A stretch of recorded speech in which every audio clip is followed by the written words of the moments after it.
boring you, I'd like to, somebody asked me today, I should have thought about this early, asked me, why did Cloverdale start? What was the attraction? And I thought a lot about that, and I think it goes something like this. The railroad came to Cloverdale and ended in Cloverdale for many, many years, and so it was a place to go. Pop McRae had a huge resort out in the valley.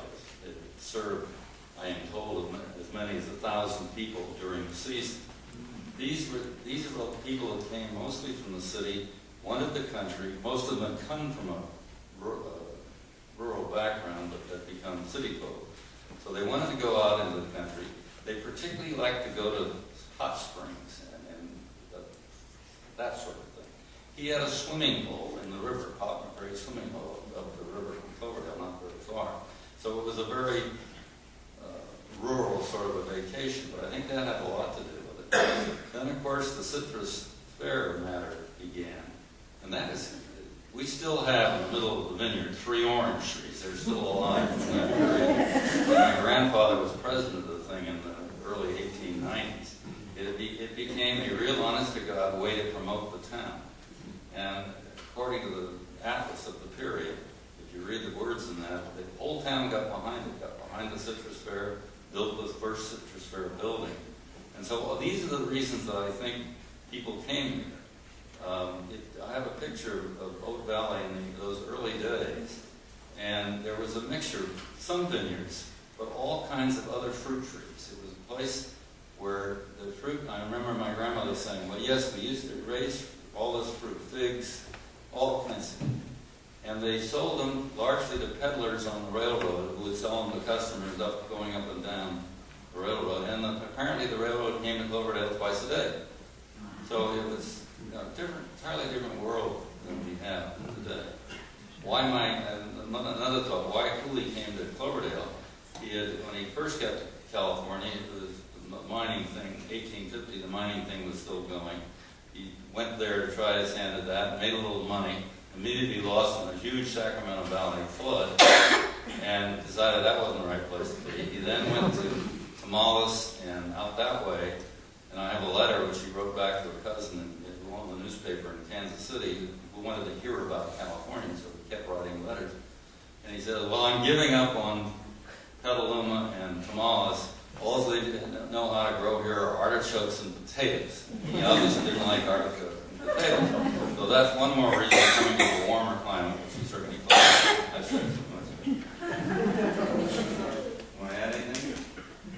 Well, I was going to say that I forgot to mention a while ago, but when we delivered milk in town, a quart of milk was 12 cents.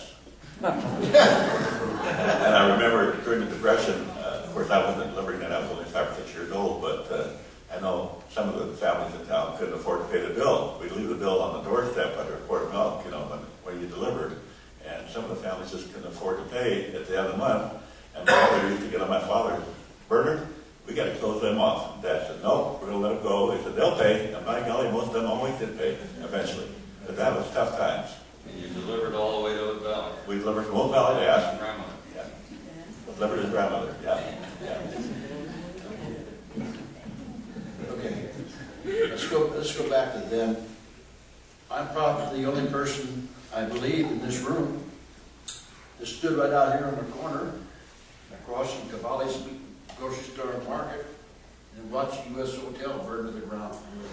I was 16 years old, 1947, and I watched the whole thing from beginning to end. I saw it too. Did you see it? I was 4. You were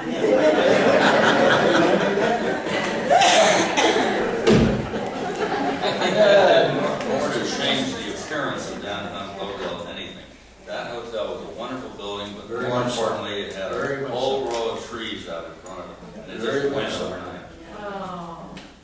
And to go on a step further, I remember on VJ Day, you were out working in the greenery, the Miles Buck found an old flatbed truck somewhere, and 5 or 6 of us kids got docked that flatbed truck, went right up and down West Street in that truck, waving the flag and hollering, "The war is over, the war is over, the war is over." Remember that? No, Was you in the truck? I wasn't in the truck. Do you remember when the Alpha Pay was open 24 hours a day? Oh, yeah. Okay. remember the best Little League team I ever played. Run by Gary Howell. Yeah, I was 8 at the time. They'd send me up to play and say, don't swing or anything. And then I'd go up there and I'd get, 4 balls, and they'd walk me because I was a little teeny kid. We never won a game, but we always went to picks afterwards and had a Greenbell root beer. Best team I ever played on. I forgot to mention about opening statement, the population when I was born was 800 people. Not everybody in North knows that. 800 people was the population, and that population didn't change. I can tell you, in 1930, it was 900, and it went down by 1940 to 800. Exactly. It didn't change until 1948. And that's when all the people started coming in from Coastal Plywood and Timber Company, came from Washington. And with the old high school, the old grammar school, used to be on Kaiser Park. All that were, now you've got Washington Street and Jefferson Street. Well, Washington Street was the first development in Cloverdale after the war. And it housed most of those people who moved down from Washington. From there, they went to Alter Street and Blair Street. Those 2 streets were the next addition. And then from there, it mushroomed out. But the population grew quite a bit. The people from Washington came down to work for Coastal Plywood and Timber Company. That was quite a feat. And then I can still remember Bruce Reiser. Where's Bruce go? I can still remember on a hot summer day, driving up and down town, I go by Belper and Parker Tire Shop. Here's Bruce out there on a monster truck tire that big, with a big mallet, 100 degrees, pounding on that tire, trying to break it off the rim. Remember that? Oh, yeah. Vern remembers that. Oh, yeah. I remember that too. And the other thing I want to bring up, along as I'm talking a bit real quick, people, we forgot to mention that during the World War II, a lot of things were rationed. Gas was rationed, dish soap was rationed, Levi's were rationed. Gasoline, and 4 gallons a week means a hell, but I'm not sure if that's true or not. But I worked for, we used to have 4 grocery stores on this side of the street. We had Cavalli's Market, we had Butler's Market, we had the Purity Market, we had the Economy Grocery. Well, Hank Mugi run the Economy Grocery, and I was about 10 years old, and I needed a job. So he put me to work stocking shelves for 10 cents an hour. And at this time there was a ration, and I was putting stuff on the shelf, and the first comes a box of Rinso, R-N-S-O, R-I-N-S-O, Rinso, just clothes soap, wash clothes with. And it was broken. And someone I said, Hank, I says, what am I going to do with this box? He says, well, I don't know, did you break it? I said, no, I didn't break it. So I was going up at the old ranch that Friday night, and Dennis's mom was up there. So I took that bottle of Rinso powdered soap and took it to the old ranch 5 miles up, and I gave it to my Aunt Irene to wash clothes. And she thought that gold came from the sky. She had had any Rinso or dish or clothes soap for a long, long time. And she used the scrub to work. Like that. So that's a good story. I like that story. And now we're going to get down to my sister Roberta, sitting in the audience.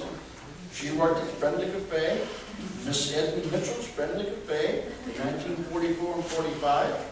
Did you not, sis?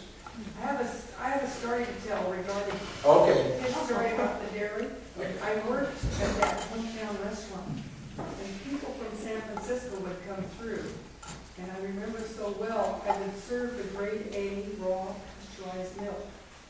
And when they saw raw milk, they wouldn't take it, because by then homogenization had come in, and they thought it had to be homogenized to be pure. So when I served the pasteurized milk, they would refuse it. That's good. I'll tell you a little story about my family.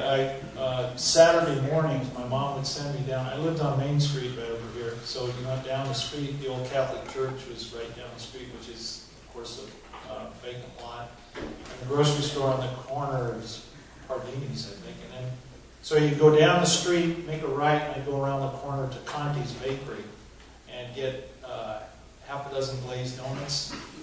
And then I would come back to the grocery store and I'd get a 6-pack of PBR, Pabst Blue Ribbon beer. 6-pack of Pabst Blue Ribbon beer and a carton of cigarettes. And I was like 10.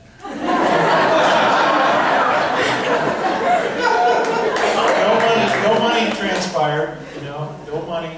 They write it on the tag. It was my mom's tag. And that tag would get cleared like every 2 or 3 weeks. So, but that's small town. I mean, Oh, yeah. The other thing, the newspaper's been here forever, but it used to have, a lot of it was people coming and going. If you went on a vacation, somehow the editor would know about that, and it would appear, Mr. and Mrs. So-and-so went to Spokane, or wherever they went. And somebody just came back from someplace. And this used to really upset my grandmother and my Aunt Edith, who lived out there alone by themselves, because they didn't want people to know where they were going or that they had left the house. So it was okay to report once they got back, but not where they were